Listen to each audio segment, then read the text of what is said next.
Hi again, everybody. I have a message here from Tracy, and here's her story. Hello, Ollie. This is Tracy. You've done 2 prior videos for me. The narcissistic abuse is like a snowball rolling down a mountain, and narcissists making their kid a part of their sexual routine. I am 46 years old now. I do not have one single good memory of the years 3 to 12. My mind blocked most of those years out, with the exception of about 8 memories. I was thankful to my brain for putting most of those years into a locked box in my head. I would say that one of the hardest parts about healing from this abuse is the locked box of memories is somehow no longer locked. The good part is that my perspective that I have now allows me to handle these memories coming back. Even now, as I'm writing this, the fear of not being believed has my anxiety peaking a bit. I told another adult when I was about 9 about some of the abuse I was enduring. My parents quickly branded me as a liar so that I was not believed and stopped telling. That is probably why I haven't spoken about my childhood to anyone.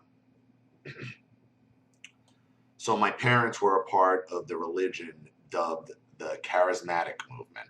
I have done some research on this cult over the last few months to help me get a better understanding of the memories I had and the memories that are flooding back. Earliest memory: my vagina feels like it's on fire.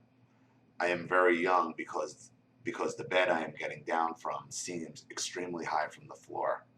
I turn my head and my father is laying on the other side of the bed. I run to the bathroom in tears, and his mother, my grandmother, is handing me a small jar of Vaseline.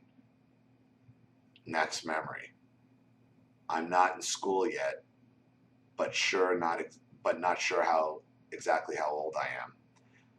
I'm being dragged out of the bathroom stall because this woman had caught me masturbating. She dragged me outside across a parking lot to another building. I was so terrified. She dragged me in what I think was my father's office. My father and 3 other men that were his deacons were there. My father was pretty high up in this cult. The next thing I remember is a bunch of speaking in tongues and hands on my head and shoulders. They were casting out the demon that they claimed was inside me. I remember feeling terrified and humiliated and confused about the bad of what I had been caught doing. The demon that was in you? No, I think that was your father.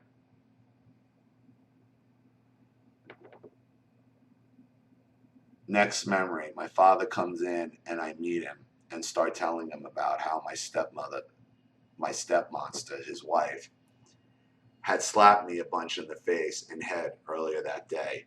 He gets this weird look on his face. He takes my hand and heads to their bedroom. Carol is sitting on the bed.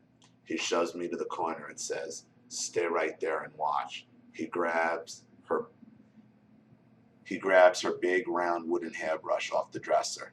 She is just sitting there, looking at me with this terrified look on her face. I start feeling excited. Is Daddy fixing to spank her for hurting me? He tells her to get up and lean over the bed. She does. He yanks her sundress up. She has no underwear on. He starts whipping her bare ass hard. She lets out a small scream. I instantly start to turn around to face the corner. He yells, "Turn back around." I turn around but close my eyes. He yells, "Open your eyes. I told you to watch." It seems to go on and on. She is screaming and crying. He is whipping and whipping and whipping. Wait, holy shit, Ollie. I just had one of those aha moments with this last memory. It really seemed to correlate with the last video you did for me. Because of the help you gave me and so many others, my interpretation and analysis of memories have become sharpened over the past year. You're appreciated more than you will ever know. I would love to hear your comments on this last memory to see if you get the same aha moment in order to validate my conclusion. Thanks again for all you do for us survivors. Much love, respect, loyalty, Tracy. Well, I mean, clearly your parents are involved in a sexually sadistic cult. And, you know, you getting caught masturbating in the girls' room in school like that, or in the church like that, that's just evidence of sexual abuse. That just kind of backs up your first memory of your burning vagina and your mother handing you a jar, your grandmother handing you a jar of Vaseline.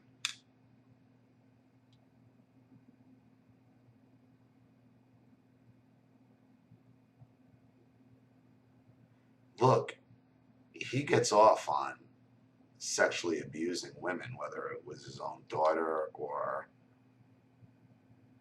his wife. But I think she liked it. Why wasn't she wearing underwear? It seems maybe a bit choreographed on my end. Seems like they were having like some kind of sex role playing, almost trying to turn you into a cuckold in the corner. Remember, this is about the first time you told neighbors, they branded you a liar. Why? To shut you up. What more disturbing than what another? So again, now you go to your father, you tell on your stepmother that she hit you. You know they don't like you telling. She's waiting in the bedroom with a sundress on and no underwear, and that's just happens to be the time he's going to snap and stand up for you and spank her bare ass in front of you. Sounds like sexual role playing to me. Coupled with a silencing tactic. Clear, sick, narcissistic cult type behaviors. But to your greater point of what you said earlier, once the lockbox of narcissism is open, the memories come flooding out. And it's your job and it's our job and responsibility to analyze those memories and have those aha moments so we can make sense of our past. So I hope that helps. Thank you for your story. I really appreciate it. Thank you to everybody watching. Please leave any opinions or advice in the comment section below. And again, if you want your story read on the channel, you have a topic you'd like me to cover or a narcissist you'd like to expose, you know what to do with the PayPal link, which supports the channel, and my email link to send your stories to in the description box. And remember, when you do send your stories, please tell me at the beginning of the email whether it's with or without contribution and what name you'd like to go by. This is Ollie Matthews. Thanks for watching. See you all again soon.